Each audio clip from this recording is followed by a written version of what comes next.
Hey, this is Kenny Ashley again. Glad you joined me this evening on this wonderfully gorgeous day today.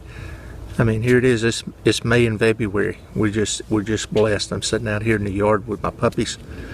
Tonight we're going to talk a little bit about what is sin. There is so many misconceptions about what sin really is. Is sin an action? Is it something you do? Is it an attitude? What really is it?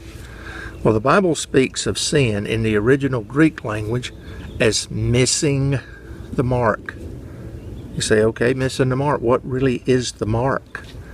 The mark is God's design, His created order, the way God created things to function. For example, we're created to breathe air. We don't breathe water, we breathe air. We're human beings, we feel, we live certain temperatures. There's certain laws that God set up. There's spiritual laws, there's physical laws, there's emotional laws, there's relational laws, and it's not that they're laws that we have to keep, it's just laws that work and function all the time. For example, gravity. If you jump off a building, you're going to fall down every time. It's God's created order. From a spiritual point of view, sin is when we act independently apart from God's order and design.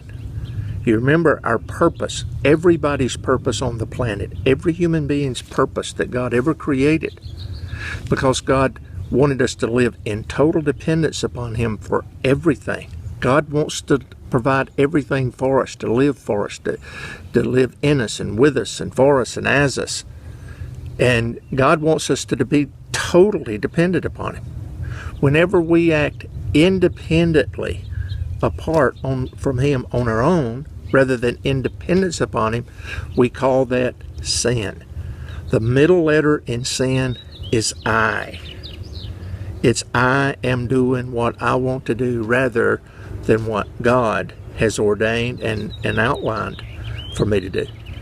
And the devil has done such a good job of giving God such a bad name that like God is out to give us. But I'm sitting out here in the backyard. I'm sitting out here and I'm looking at all the flowers that are blooming. My clematis is over there blooming. I mean, we got azaleas blooming. We've got jonquils jumping out of the ground. The Bradford pears are just drop dead gorgeous.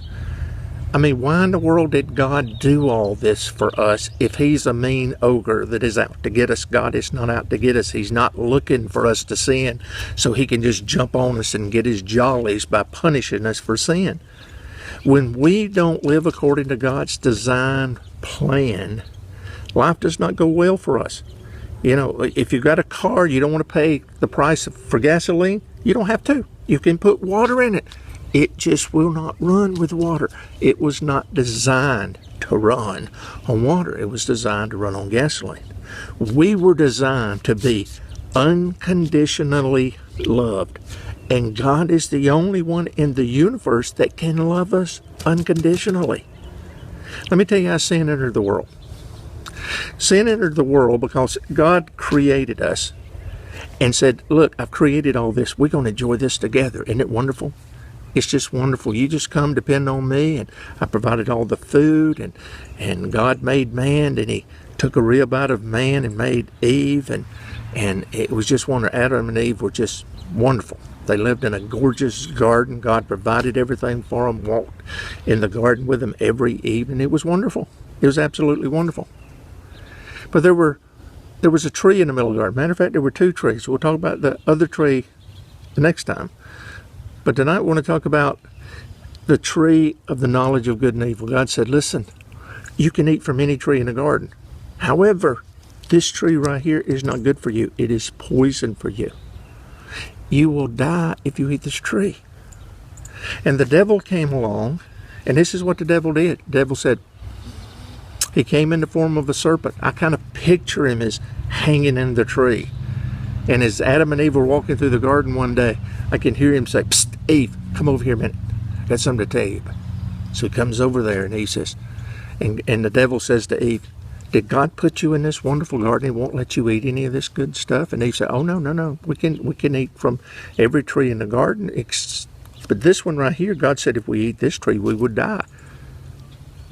And she said, we can't even touch it. Well, God didn't tell them they couldn't touch it. because they had to take care of it. But he said, if we eat this tree, we'll die. And the devil said, no, you won't surely die. You see, God's a cosmic killjoy. He doesn't care anything about you. I bet you this tree is the best tree in the whole garden. If you eat this tree, you could be like God. You could know as much as God. Wouldn't that be great? Now he's got her excited. Now he's got her emotions stirred up. He's put doubt in her mind. He's got her emotions stirred up. He said, why don't you just go ahead and pick it and eat it, and you could be through with all this authority stuff, this over-under stuff, and you won't fool with him anymore. And so she did. She took it, she ate it, and she gave to her husband, which was with her. And I want to tell you, the fall, and at that time, sin, the Bible said the wages of sin is death. What does that mean? What does that mean? When we sin, the wages that we get for sinning is death. Why? Is that because God kills us? No, no. Who is the source of life? God is the source of life. If you get disconnected from life, what do we call that? Dead. God said, if you act independently upon it, as long as you act in dependence with me, I'm in you, and I'm taking care of you, and I'm with you, and you have life in me. The minute you don't want that, and you want to do it on your own, independently, the middle letter in sin is I. If you want to do it on your own, you get disconnected from me, and I am life. You get disconnected, you are dead. That's how sin entered the world. And sin can be murder, lying, cheating, adultery, anything, but it can be good. The tree was called the tree of the knowledge of good and evil. The most religious people in the world during Jesus' time were the Pharisees, and their goodness was derived from themselves, their own self-righteousness. It was I-centered righteousness, not the righteousness of God, but their own. That's why Jesus called them hypocrites, brood of vipers, whitewashed tombs. They were sinning. The tree was the tree of the knowledge of good and evil. Anytime we act independently rather than independence upon God, we sin. We get separated from his life. And whether it's self-righteousness or a serial killer, it separates us from life. That's why the wages of sin is death. Sin is an attitude. It is me living the way I think I ought to live rather than independence upon God. You think about that, and the next time we're going to talk about that other tree in the garden.